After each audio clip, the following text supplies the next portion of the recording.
नंदा जाही का रे नंदा जाही का रे नंदा जाही का। जय जोहार। संगवारी हो, पूरा देश कोरोना ले लड़त है और संगे संग फेक न्यूज नामक वायरस ले घलो लड़त है। फेक न्यूज ला फॉरवर्ड नहीं करना है। हैशटैग नो लबारी खबर।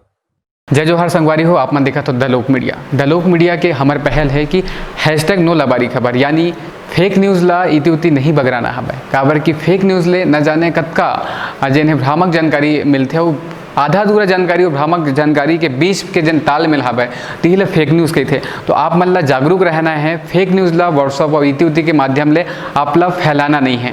ता हमर मुहिम द लोक मीडिया के माध्यम ले हम कहत हन हैशटैग नो लबारी खबर। आप मन अपन वीडियो भेज सकत हबो। हमन ला यूट्यूब में जेन्हे आप मन जाकर सर्च कर सकत हबो।